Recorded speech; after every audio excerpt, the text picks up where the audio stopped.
And welcome back to I'm the Gav Major, and this is Admiralty Reports. Admiralty Reports is your gameplay submissions with my commentary. Now, this is a submission by Eternal Abyss. He's playing the Tier 7 German cruiser Hipper, and it's a game of capture the base on Land of Fire. Now, on the enemy team, there's a Udachi in a division with Wichita, a Kagaru, Maiku, a Belfast, a Wichita, a Lion, and then there's an Odin in a division with a Bismarck. On the friendly team, we have a Udachi. We have another Udachi in the division with Eternal Abyss in his Hipper, and there's also a Vanguard, and their whole division spawns in the center point. Also on their team is a Charlemagne, a Helena, a Chapayev, a Colorado, and an Odin. So having spawned in the centre, Eternal Abyss has started to move his Hipper over to the left flank, which is easier for this team rather than the enemy team, simply because there are the number of gaps here between the islands, allowing it easier for ships to filter through over to the left flank. Now, down in the description will be the commander build and the ship modules used by Eternal Abyss in his Hipper, but just briefly cover it off while we're getting into the start of this game. His commander is the Azur Lane Hipper, and you can tell by him having the Azur Lane Hipper camo on.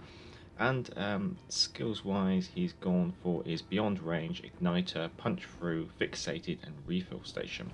Inspirations wise, he's gone for Yamamoto and Norman Scot. So he's got himself into a nice position here behind this island. He's undetected. His friendly Udachi in his division is doing the spotting, so he's already opening up. He's got AP loaded. And so he's just going to start taking advantage of this broadside Mayuko.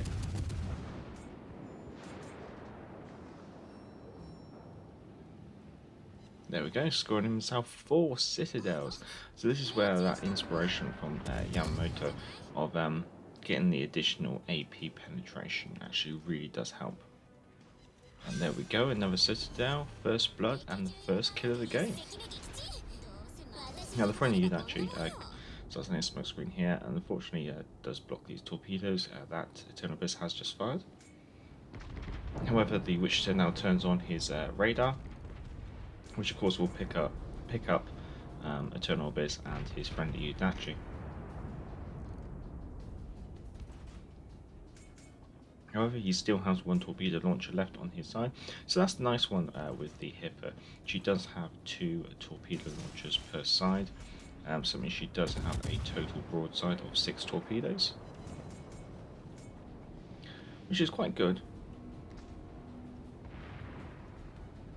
Now that Wichita is closing in, and you'll see that Eternal Abyss turns on his sonar in order to keep the Wichita spotted when the Wichita passes on the other side of the island. And it's such a good trick that the enemy Wichita does exactly the same thing, just to see what's in the smoke to his front any second now. And there we go. So Eternal Abyss has been able to flick out the Hipper, get the torpedoes out on the other side, putting the Wichita into a bit of a sticky spot due to proximity to those torpedoes. There's not much that can be done due to the narrowness of the spread.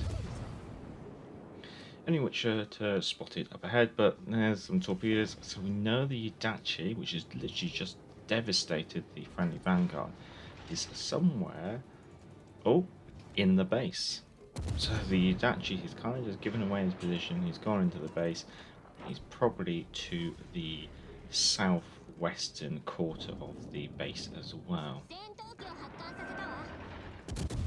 So with the base under threat, it's time to turn tail and get back there in time. It's score and capture the base, but also defend the base as well is very critical, because when your base is being contested, your team is not earning any points. So the Wichita is giving Eternal Abyss just a little bit of bother as he makes his break off. But he launches that aircraft as he gets close to the base, just to get that additional spotting advantage. And the Wichita goes broadside on to try and get behind the island, which unfortunately could have spelled disaster for the Wichita, but thankfully a couple of overpens and bounces allow the witch to get away. So the Yudachi has been spotted in the base, and it's only really Eternal Abyss in his hipper and this friendly battleship that are taking this Yudachi down. However, Yudachi's getting one volley of torps out there. So Eternal Abyss reads the torpedoes, knocks down his accelerator to try and dodge those as they go across his front. But then the Yudachi releases another pair of torpedo launchers, so she's used the torpedo reader booster. And so there goes the friendly Odin. Oh. Now we were probably able to see those torpedoes coming in due to the Odin's sonar. So that takes Eternal Abyss up to his 3rd kill. And now that we've dealt with that, the difference between the teams, so the points are neck and neck, but Eternal Abyss's team do have a single ship advantage over the enemy team. So the reason why the points are now so even is because that Yudachi contested the base sufficiently to obviously bring the teams neck and neck, even though the amount of ships they have is not neck and neck. So using some high explosives on the Bismarck, because the Bismarck is bow on. So using the correct type of ammunition, reading the situation. The Bismarck is just making a turn behind the island, whether or not we might be able to squeak another volley out. Very hard to say.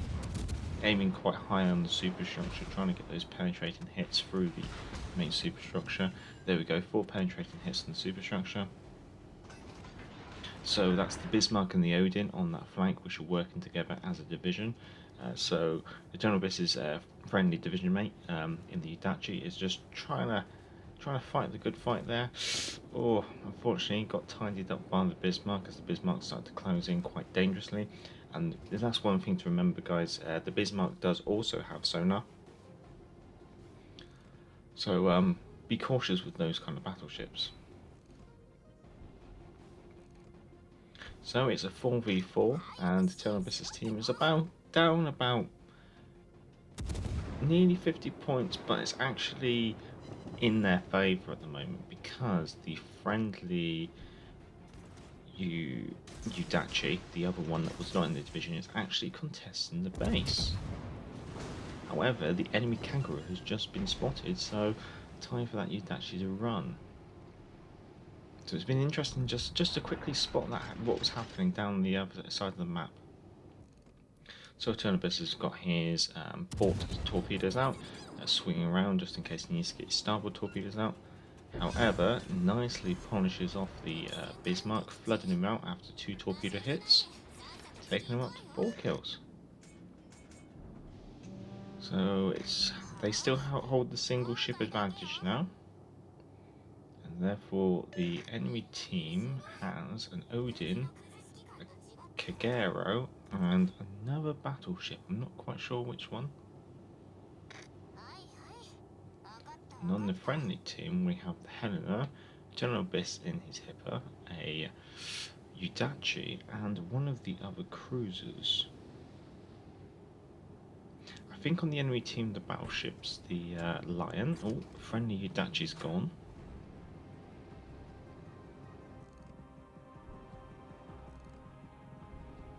So got high explosives loaded, broadside battleship.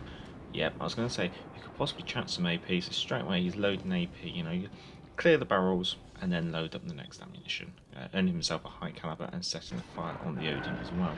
Aiming for the deck level, so that's quite a good tactic in a cruiser against a broadside. Ooh, against a broadside battleship. If you aim for the deck level, the armor's a lot thinner at the top, at that higher part of the side of the ship. Therefore, your AP is going to penetrate. And you can see that Eternal Abyss managed to get himself 9,000 damage plus on that. I think earning himself the Confederate medal as well.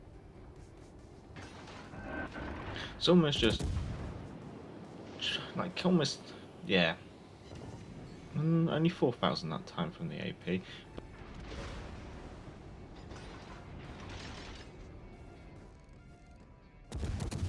Now time to switch to HE as the Odin turns tail on. And you'll note that Eternal Abyss is doing a very good job of kiting the Hippogriff, looking out to get those turrets on, but then tucking it back in just to make sure that he's offering a very good angle against the enemy Odin, earning himself a Kraken Unleashed as he takes the Odin out of the game. It's now a 2v2 with the enemy Kagero and Lion versus the friendly Hipper and the Helena. And there you go, there's some confirmation.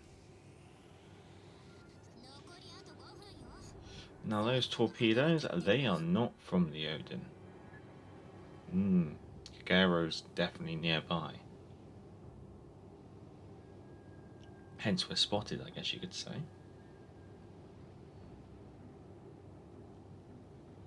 That was me, I was going to try and have a cheeky sip of my coffee. So we know the Udachi's down there somewhere. Not the Udachi, the Kagero I should say. Thankfully, Eternal Abyss does have quite a healthy amount of HP left. He's still got 30,000, and he's also still got a sonar and a repair party in the bag. Launching the aircraft's going to be up for 6 minutes, and there's only 4 minutes of the game, so a worthwhile launch. You might as well launch it while you got it. And also, the spotter aircraft does have the capability of spotting incoming torpedoes, so it does act as almost like a kind of sonar. Of course, it's not in proximity to the ship, though, it's in proximity to the aircraft.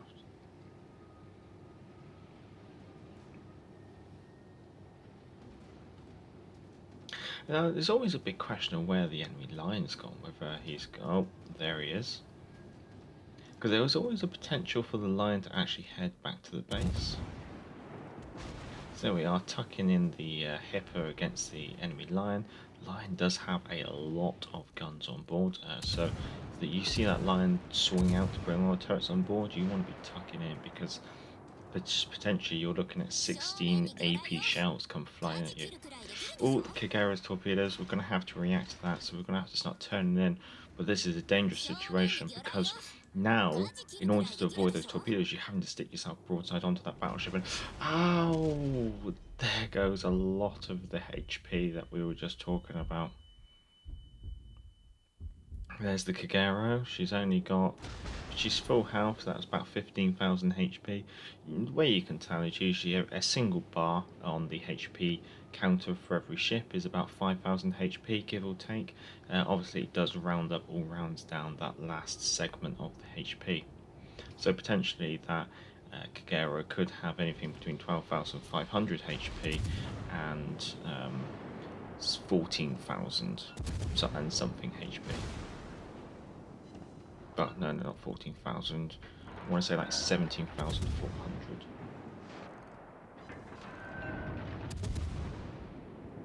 So really having to brave it here. You're having to go broadside onto the Kagero because the lion's behind you. Probably going to want to be putting that fire out as soon as possible. However, taking the Kagero down to only 4,000, she's about 4,000 health now. Thankfully, the Helena has chipped in the whole time, which has been an absolute godsend. Looking at the scores, 440 versus 336, it is time to run. There is no point pushing this engagement any further, and I don't think Eternal Abyss is going to be able to really take advantage of this. Oh, and the Helen is only down to 5,000 health too. The Helen needs to disengage. What's the difference in the points? About 110? Could we afford to lose the Helena? I think we could just about afford to lose the Helena, but Eternal Abyss just needs to get running. You can see that Eternal Abyss is by his detectability. He's not going to be detected by the Helena, hence he's not spotted now. But I think he also should have the speed advantage at the start here because he's already started to motor away. There goes the Helena. The points go to a difference of about 35 points. So time to just keep running and wrap up the last 56 seconds of the game. So you can start looking at the top right screen. 6 kills, 114 hits on target, 149,000 damage, Kraken Unleashed, Confederate, High Caliber and First Blood. So all in all, a very tidy game. Looking forward to seeing the end screen on this replay. There's no way that the lion's going to catch him unless Eternal Abyss gives his location away. But he's definitely not going to get greedy for a bit of damage. He's just going to sail away and just disengage, doing the right thing at the right time. So it's been quite nice to see a Hipper replay. The Hipper is quite an interesting heavy cruiser at tier 7. She does have quite nice armour. Obviously, you have to take into consideration how to angle it. Get a cheeky volley out there at the end of the game just to see if he can whittle away a little bit more damage, and earns himself the Dreadnought medal. So here we are at the end screen. First Blood, Confederate, Dreadnought, High Caliber, Kraken Unleashed, 6 kills and 149,000 damage. All in all, a great submission for him to report. Really quite enjoyable to watch. In the Hipper, one of the cruisers I like, but I don't play much. So maybe I should play Hipper a bit more. This is kind of inspiring me to actually take her out for a change. Getting 6 kills though, that is something that is very rarely done. I mean, I must confess, I'm lucky to get a Kraken sometimes. So seeing a gameplay of a Kraken plus 6 kills has actually been really good to watch. Do you have any of your own gameplays that you would like to submit? We do two types of uh, gameplay reviews on this channel. We do amateur reports, which is basically this, and then we also do sea trials where we review a gameplay with tactical overlays and just try and give some helpful tips and pointers. But also, if you're doing stuff that's well, then I'll also spotlight things that you're doing well as well. For those, all you've got to do is get your game captures off on your console, transfer it via a USB stick to a laptop, and then email it in to our email address, which is down in the description below. Also below will be the commander build and the ship modules used that Eternal Abyss had in this game, as he submitted via email. Moving on to the team page, Eternal Abyss is well off, running away in the lead with the amount of ship XP he's been able to earn, and you have to consider that the winning team is multiplied by 1.5, but even then he still made an impressive amount of ship XP. Looking at the rest of the team, looks like a generally pretty average game. The only one to really mention is that the enemy Mayuku that got absolutely paddled at the start of the game when he went broadside on in the middle of the map did not walk away with a very healthy amount of ship XP, that has to be said. Going on to the economy tab, now this is again quite impressive. Okay, so you have to consider that this is tier 7 where the ship service cost is 173,000 credits in this case. However, Eternal Abyss is able to walk away with 322,000 credits with premium, or he would have walked away with 157,000 credits if he didn't have premium. So all in all, making himself a very tiny profit, and with it being his first win of the day in the Hipper, he's managed to walk away with 7,000 plus ship XP and commander XP, which has been very tidy, very helpful when it comes to ranking up commanders, and also in future possibly converting some elite XP into global XP. All in all, if you've enjoyed this, feel free to give it a thumbs up. It's always much appreciated. If you enjoy this kind of content, feel free to subscribe if you aren't already. And if you are already, then I'd like to say thank you very much, guys. Your continued support, contribution, comments, and even your submissions, just like this, it's always great to see, and it helps the channel evolve, develop, and grow and move forward. Until next time, I've been the Galloping Major, and back to the port.